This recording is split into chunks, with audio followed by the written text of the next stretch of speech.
Uma criatura misteriosa foi vista no Amazonas. Olá, pessoal! Hoje vamos compartilhar um relato antigo que, por muito tempo, permaneceu escondido entre arquivos e anotações pouco acessadas.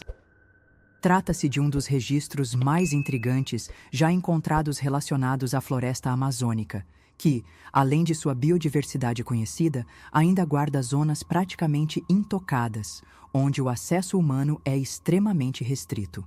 A história começa no século XVIII, com um explorador português que, ao se embrenhar em regiões pouco mapeadas do Brasil colonial, relatou algo que desafiava qualquer explicação da época. O nome dele era João de Ávila, e o que ele registrou deixou dúvidas até hoje entre os poucos estudiosos que se debruçaram sobre seus escritos. João de Ávila era um homem treinado, enviado com a missão oficial de buscar recursos minerais no interior do Brasil, numa época em que o Império Português pressionava por descobertas econômicas na colônia. Em uma de suas incursões, ele afirma ter encontrado uma cidade construída com colunas de pedra maciça e estruturas geométricas que não condiziam com nenhum conhecimento arquitetônico conhecido. Esse relato ficou conhecido como Manuscrito 512 e, muitos anos depois, foi encontrado armazenado no Arquivo Nacional. O conteúdo, escrito com vocabulário técnico para a época, relatava não apenas as construções, mas um estranho comportamento do ambiente ao redor. No manuscrito, Ávila menciona distorções perceptivas difíceis de explicar.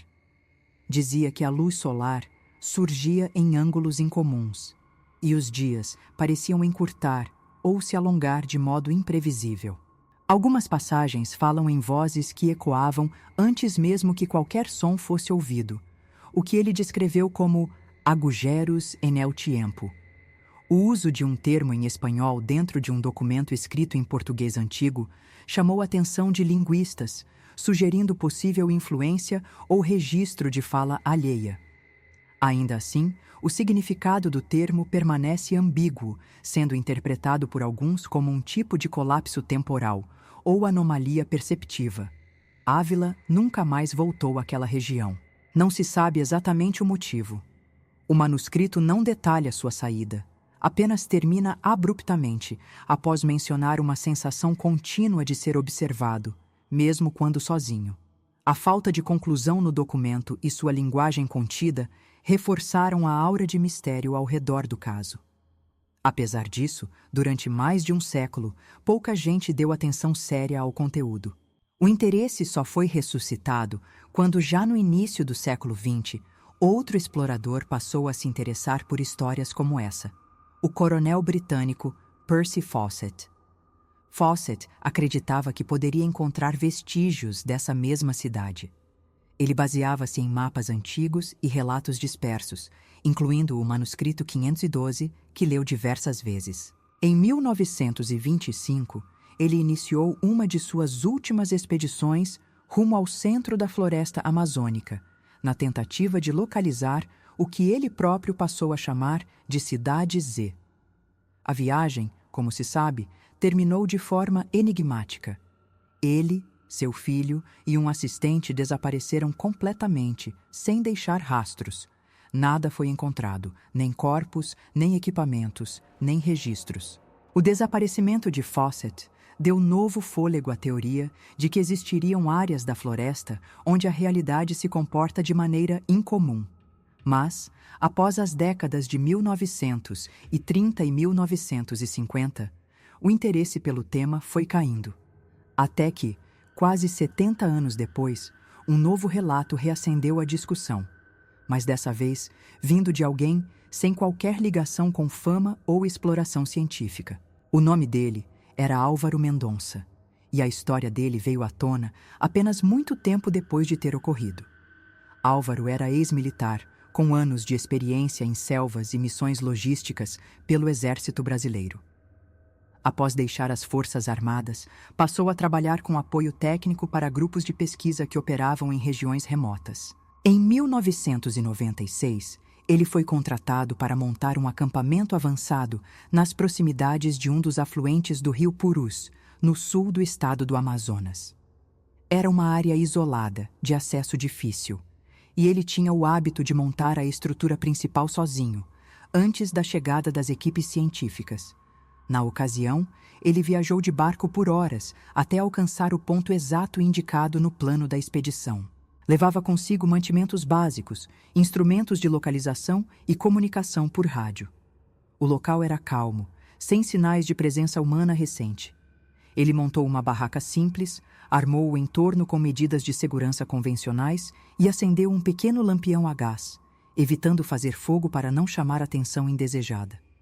O plano era passar a noite ali e encontrar os biólogos na manhã seguinte, quando estes seguiriam em um segundo barco pela mesma rota. Ao anoitecer, tudo parecia normal.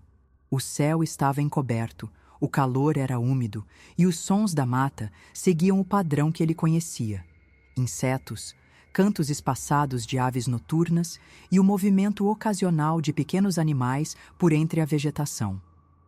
Ele registrou a posição exata do acampamento e manteve o rádio ligado em frequência de emergência, mas não houve qualquer contato nas primeiras horas. Por volta das 22 horas, ele se recolheu para descansar, mantendo a lanterna ao alcance da mão, como fazia sempre. Segundo o próprio relato, ele não teve dificuldade para dormir, apesar do calor. Já estava acostumado com esse tipo de ambiente. O despertar, porém, não foi natural.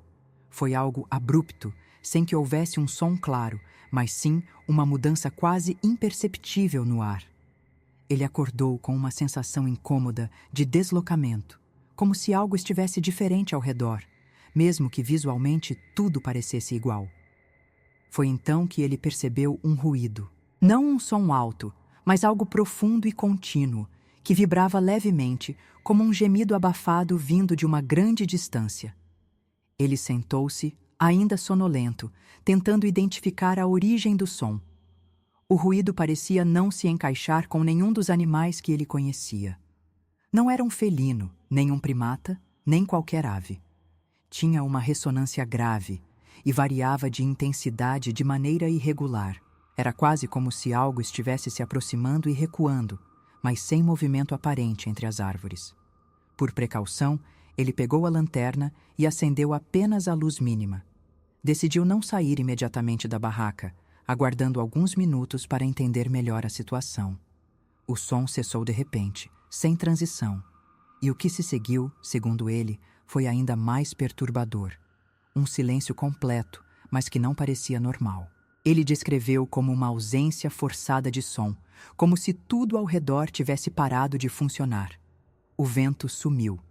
As folhas pararam de balançar. Não havia zumbido de insetos, nem o farfalhar da vegetação. O silêncio não era apenas ausência. Era quase uma pressão, algo que parecia pesar sobre os ouvidos. Uma sensação opressiva que não tinha explicação imediata. Álvaro ficou imóvel por alguns segundos, tentando encontrar alguma lógica naquilo. Pensou em um problema auditivo ou alguma alteração na pressão do ar, mas não sentia dor ou vertigem. Apenas uma estranha percepção de que algo havia mudado profundamente no ambiente. Aquilo não se assemelhava a nada que tivesse vivido em anos de operações na floresta. Ele se levantou devagar, abriu o zíper da barraca com cuidado e espiou para fora, sem fazer barulho. A mata seguia escura, imóvel, como se estivesse em pausa. Ele deu 2 passos para fora, mantendo a lanterna em mãos, mas sem acendê-la.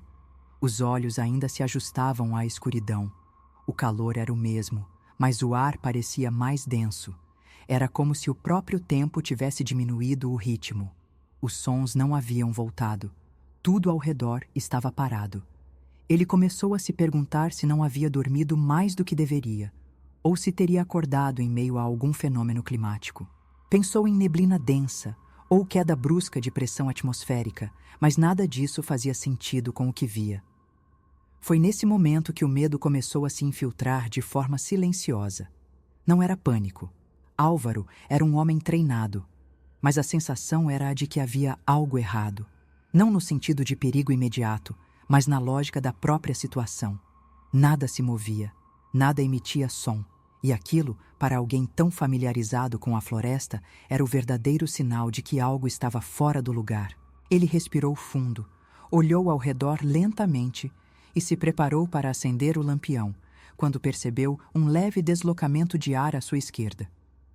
Por instinto, girou o corpo devagar, tentando captar o que havia causado aquela pequena alteração. Mas não viu nada de imediato. O silêncio, nesse ponto, era absoluto. Até mesmo os próprios passos pareciam não gerar ruído algum. E foi ali, nesse momento de expectativa e estranheza, que ele teve a primeira percepção visual de algo entre os troncos. Não uma forma nítida, mas um contorno, parado, distante, como se algo estivesse observando, escondido. E então, o som retornou. Primeiro, com o leve farfalhar de folhas. Depois, com uma vibração familiar no ar. A normalidade parecia voltar, ou quase. Álvaro permaneceu imóvel por alguns segundos, respirando com cautela. Aquela silhueta entre os troncos parecia não se mover, mas havia algo nela que causava inquietação imediata. Não era possível distinguir feições, nem identificar claramente se era um ser vivo ou apenas uma ilusão causada pela escuridão e pela tensão acumulada. Ainda assim, ele manteve o olhar fixo, tentando perceber qualquer sinal de movimento. A sensação de estar sendo observado era forte demais para ser ignorada, e isso contrariava todos os instintos que ele havia desenvolvido ao longo dos anos na selva. Ele decidiu acender a lanterna. O feixe de luz cortou a escuridão, revelando parcialmente o que estava à sua frente. Não era uma árvore, tampouco um animal comum. A figura tinha contornos altos e estreitos, e por um instante, Álvaro teve a impressão de ver uma superfície escura e brilhante, como se estivesse molhada. Não havia olhos visíveis, mas ele sentia que estava sendo encarado. O tempo parecia desacelerar novamente, como se aquele momento estivesse sendo estendido além do normal. Ele não ouvia mais o som do próprio coração. Era como se até isso tivesse sido absorvido pelo silêncio. No impulso de buscar mais clareza, tentou acender o lampião. Mas antes que conseguisse girar a válvula, a figura desapareceu com um leve deslocamento de ar. Não houve som, nem folhas se mexendo.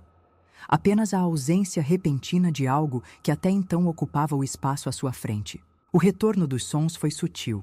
Primeiro, um estalo seco vindo de alguma árvore distante. Depois, o zumbido discreto de insetos. A mata parecia se reanimar, mas sem pressa. Era como se estivesse testando os próprios sentidos, voltando lentamente ao seu ritmo natural. Durante o resto da madrugada, Álvaro não conseguiu mais dormir.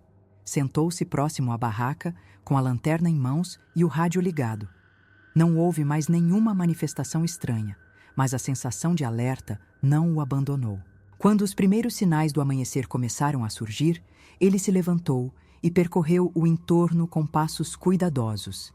A luz do sol filtrada pelas copas revelava o chão ainda úmido da noite anterior. Foi então que notou marcas no solo, a poucos metros de onde estivera. Eram pegadas, mas não humanas. 3 longos sulcos, levemente curvados, pressionados com força suficiente para afundar a terra. Ele não tentou seguir as pegadas. Fotografou rapidamente com a câmera que usava para registrar atividades da expedição, mas não compartilhou as imagens com ninguém naquele momento. Tinha plena consciência de que qualquer relato sem provas claras seria descartado como exagero ou alucinação. Além disso, temia que a história tomasse um rumo sensacionalista, o que nunca foi sua intenção. Quando os biólogos chegaram, horas depois, ele agiu normalmente, mantendo o foco nas tarefas operacionais e sem mencionar o ocorrido. O tempo passou e ele continuou trabalhando em outras missões semelhantes. Nunca mais voltou ao ponto exato daquela noite. Apenas muitos anos depois, já afastado das atividades regulares, decidiu compartilhar o que havia presenciado. Contou com cautela para poucas pessoas. Uma delas foi o professor Josué Carneiro, antropólogo que se dedicava a catalogar relatos incomuns vindos da floresta. O professor não tentou dar explicações definitivas. Apenas registrou, preservou e, com o tempo, compartilhou o testemunho em círculos restritos. Com o tempo, outros relatos começaram a surgir, sempre de forma discreta, vindos de pessoas que não buscavam atenção. Descrições parecidas, sensações similares, encontros breves com algo que não conseguiriam explicar com precisão. A maioria não deixava vestígios materiais, apenas impressões, memórias vagas, marcas no chão ou pequenas alterações no ambiente. Nunca houve uma gravação definitiva nem provas conclusivas. Ainda assim, as semelhanças eram difíceis de ignorar, principalmente para quem conhecia a mata profundamente. Para alguns pesquisadores, tudo pode ser atribuído a estados alterados de consciência provocados pelo isolamento extremo, falta de sono ou fatores ambientais como pressão atmosférica e ondas de calor. Para outros, é possível que existam regiões na floresta onde ocorrem interferências reais, ainda não compreendidas pela ciência. Áreas onde as leis físicas parecem se comportar de maneira instável, talvez por causa de formações geológicas incomuns ou campos magnéticos naturais. Nenhuma das hipóteses, porém, foi comprovada. O fato é que Álvaro nunca tentou convencer ninguém. Repetia apenas que viu algo e que não sabia o que era. Dizia que parecia humano, mas não era. Que não causava medo imediato, mas um tipo de desconforto que ficava mesmo depois de ter ido embora. Nunca mais falou sobre o assunto em público. Não escreveu livro, não deu entrevista, não publicou nada. Apenas deixou registrado de forma simples o que viveu naquela noite. E para ele, isso era suficiente. Não havia explicação, mas também não havia dúvida. Hoje, entre tantos mistérios da floresta amazônica, o relato de Álvaro Mendonça é apenas mais um fragmento em meio a uma imensidão de histórias não resolvidas. Algumas descartadas, outras esquecidas, e algumas poucas mantidas vivas por quem insiste em olhar além da superfície. Seja o que for que ele tenha encontrado naquela noite, permanece até hoje sem nome, sem forma definida e fora do alcance da lógica comum. Mas para quem esteve lá, mesmo que por um breve instante, é impossível esquecer.